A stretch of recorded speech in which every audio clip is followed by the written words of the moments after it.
What's up, everybody? It is JJ Buckets, and it is time to talk the buyout market. So with the buyout market here and the Raptors, potentially eyeing a solid playoff run to get their young guys some experience and some growth in their games, it is time to look at guys who could potentially aid in that playoff run that could be available here in the buyout market. Now, before I hop into the video, just make sure you are leaving a like on the video. It helps the algorithm out a lot. And if you're new here, subscribe to the channel as well. I would greatly appreciate it. The road to 1K marches on, and we are getting there. With all that being said, let's hop into the video. So the first of the names here that I want to talk about is Dennis Schroder. Now, I don't actually think Dennis Schroder, if I'm being realistic off the bat, is going to end up with the Raptors, but I definitely think it's a name they should be eyeing. I think Schroder is going to be a guy that a lot of teams will really have their eyes on here. Dennis Schroder is just a quality backup point guard that you can have on any team, and quite frankly, the only reason he's going to get bought out is because the Celtics wanted to avoid the luxury tax. For his play this season, I think is nowhere resemblant of a player that should be available on the buyout market. He is a rotational piece on any team by any means. So the Raptors would be lucky to get him, especially considering that they have been in a position like they have where they don't really have a backup point guard, with all due respect to, I guess, Banton and Malachi.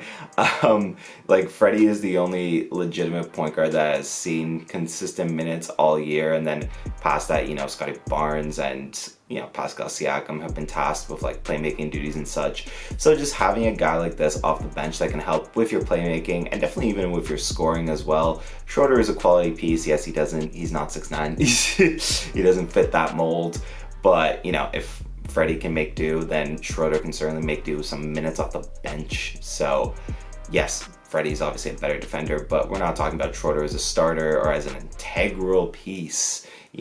We're just talking about quality bench minutes. And again, if he's available there for the Raptors, I think that's a guy they should pursue.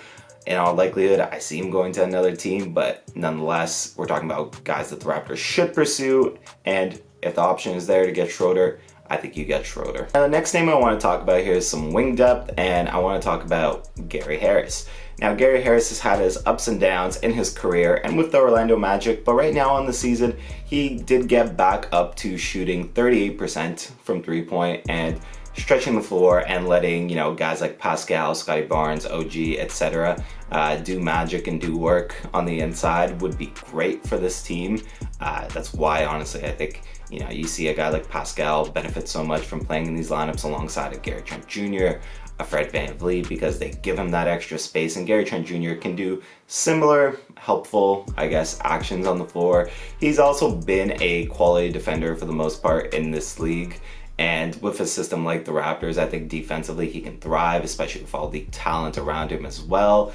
Gary Harris, just envisioning on this team, he would just be a very prototypical and very, noteworthy and I think plus add in terms of just being a quality 3-and-D guy. That's what you want him there on the floor. He's not going to play massive minutes for you, but he will definitely help, I think, a lot of lineups and bench scoring and just helping other guys on the team succeed because of the things that he can bring to the court. And in that sense of the matter, I think this would be a easy foregone conclusion that if they can get him, they should get him. Now, this last one is the one that I think takes the most convincing of these three, but it's for the most part just a buy low, kick the tires move and see whether or not you can still get something.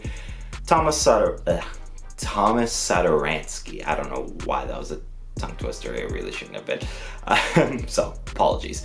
But anyways, Saransky has not had a good year.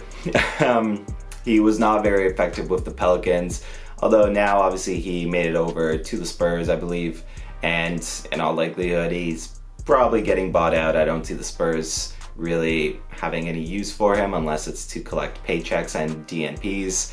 So on the market, Thomas Saransky, this is a, like I said, buy low move where you're hoping that you can rekindle the spark that he's previously had in seasons beforehand. of what he can do in terms of being just a quality bench point guard for a team. And obviously he's a combo guard, like he can play either, I think, of the guard spots. But again, with the Raptors, you don't really have that bench point guard. And hell, for the Raptors, I guess, purists that wants all their guys to be big, Thomas Saransky is not a small player.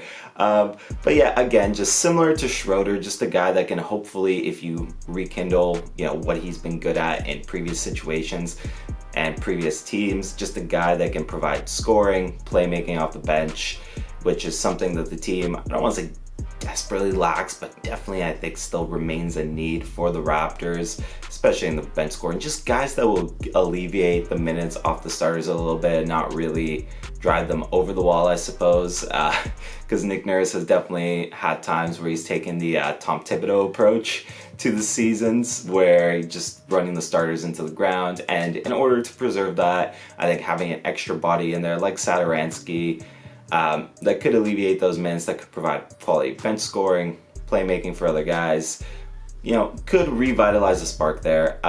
Again, he's not had a good season this year, so you're buying low for sure if you're bringing him onto this team, but you're doing it with the anticipation that you have the coaching staff and the system and the players in place around him to really bring out of him what he had done in previous destinations before New Orleans. And if you're confident in that, you do it. So that's going to do it for me. What do you folks think? Is there a player that you anticipate on the buyout market to be available that I haven't listed here that you want to mention? Great. There's a comment section below, and I want you to drop it in there and let me know. Wow, that rhymed.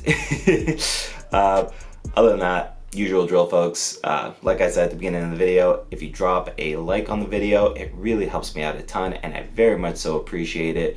And also, very much so appreciate the people subscribing. We're so close to 800, about 200 something away from like 1K as well. So every ad subscriber is a great ad, and thank you for joining the community. Genuinely, it's great. That'll do for me here today, and yeah, it's JJ Buckets, and I am signing off. I will see everybody next time.